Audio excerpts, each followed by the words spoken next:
It's time for Central Asia to organize itself. That will make you much more competitive in the world of economics and investment and business, much more effective for a foreign investor to have a region, the successes of every country in Central Asia, enable them today to talk about regional institutions. With it, wonderful things will happen, but without it, divide and conquer. Welcome to the Astana Times YouTube channel. This is a special coverage of the B5+1 Forum last week in Almaty.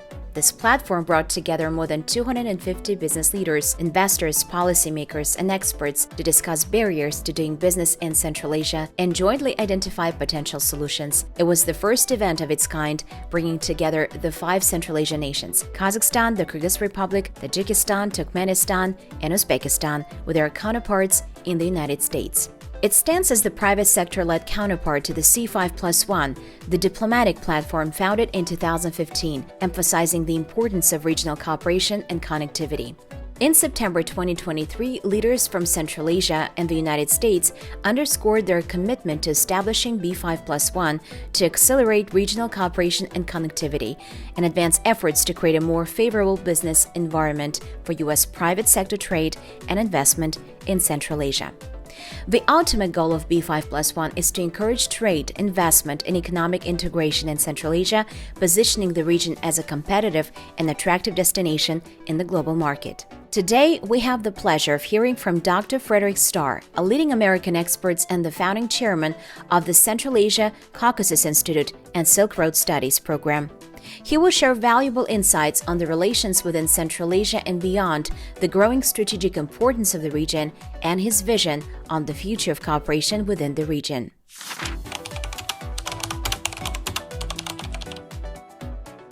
Why are we talking about C5 or C5+1? We're talking because there is something called Central Asia. You know, it's not just 5 countries, or maybe 6 if you count Azerbaijan, which is increasingly part of Central Asia, or 7 if you count Afghanistan, which historically over the last 2,000 years has been part of the same world. But there is Central Asia. There are sovereignties within it, but what we have seen since the collapse of the USSR, every country first focused on itself. How can we make our sovereignty strong? Our flag, our identity, very important. That was successful. So now within Central Asia itself, all the countries are reaching out to the other countries. And the United States is just one of many outside countries that wants to support this regionalism, this emergence of a new world region. Central Asia has annual meetings with, my goodness, it started with Japan, Korea, European Union, China, Russia, India. These are all relationships. And C5+1, which was initiated, by the way, by the ambassador from Kazakhstan to the United States. I remember very well when we were discussing this back in 2015. It was initiated by Central Asia. It wasn't something that came in from America. It was initiated by Central Asians themselves.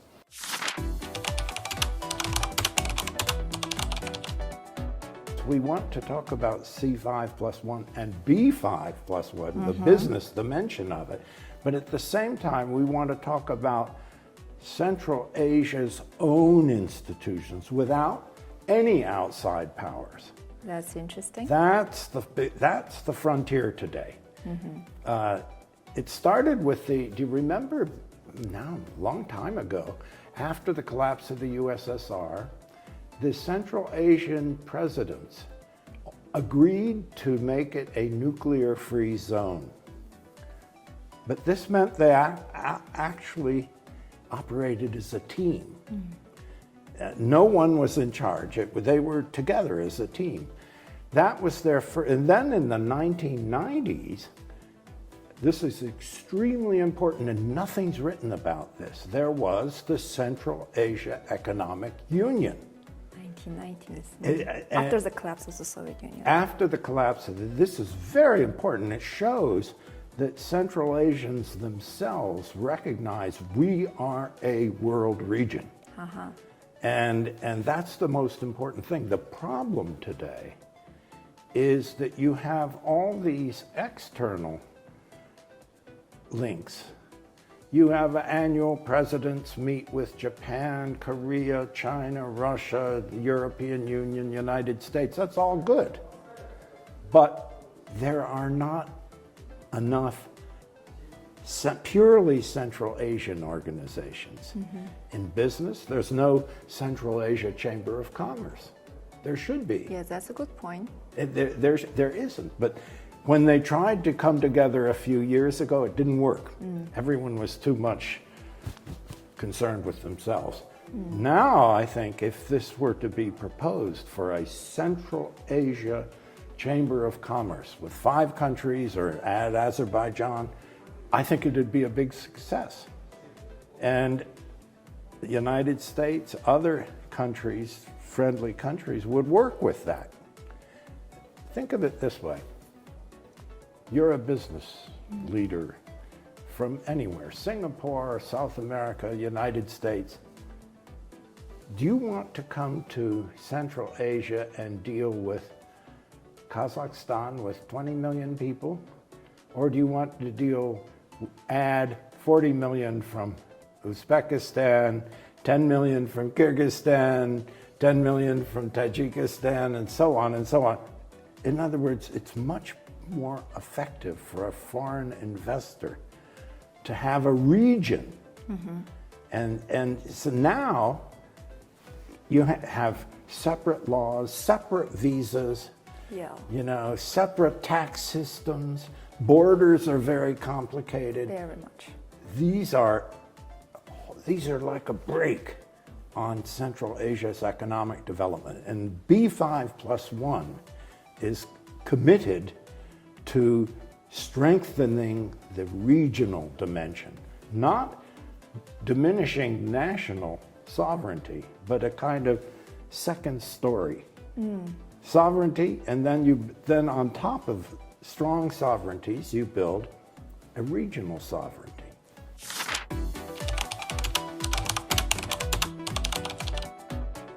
Because if you want trade, if you want investment, if you want region-wide businesses, these are growing up here, as you know. New ones, and they're all run by young men and women. It's not the old timers, it's the young people who are creating regional businesses. But now we have to reduce intra-regional problems.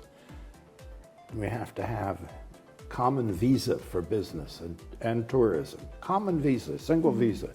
So if you want to do business, you can have the economies of scale. That's crucial. You also need common border regimes. Wow, that's going to be...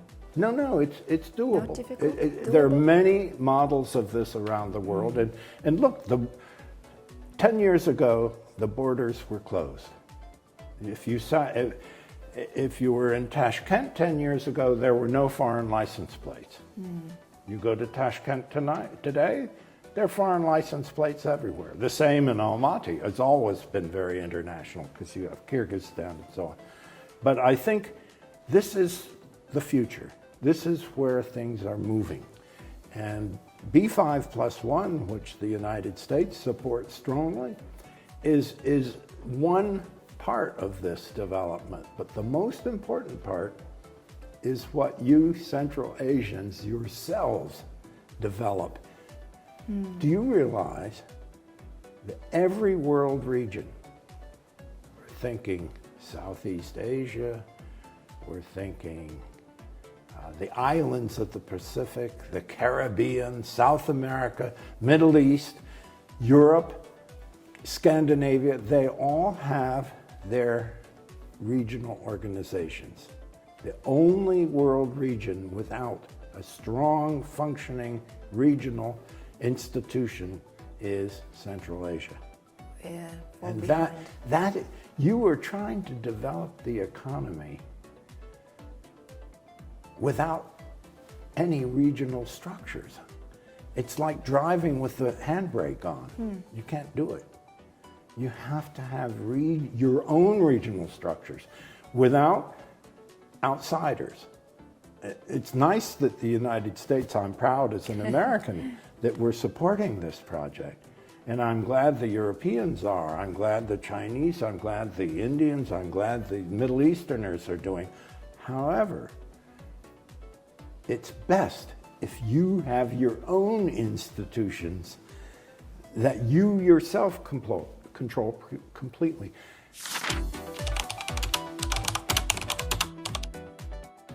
The successes of every country in Central Asia enable them today to talk about regional institutions.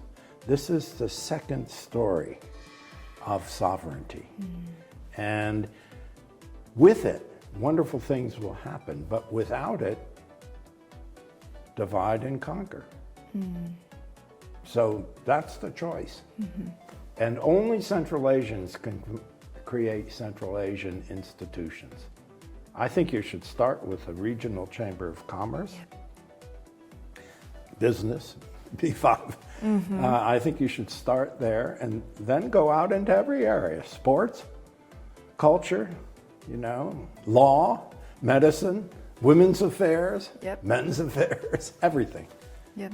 And it's very exciting. Again, it's not against sovereignty. It's a second story, you know, второй этаж of region. And I think you should also be thinking about, and the United States should be adding, Azerbaijan. This is fully part of the region now. Things have changed. It's as if there was a bridge across the Caspian. It's fully part. And look at we're in Kazakhstan. Kazakhstan did $1.5 billion of trade with Afghanistan last year, and wants to double it this year. For 3,000 years, Afghanistan was part of Central Asia.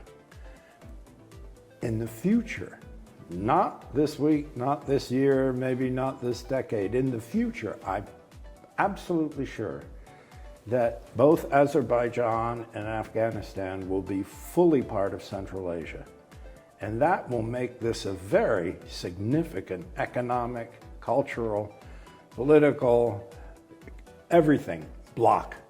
And that will benefit every country within Central Asia.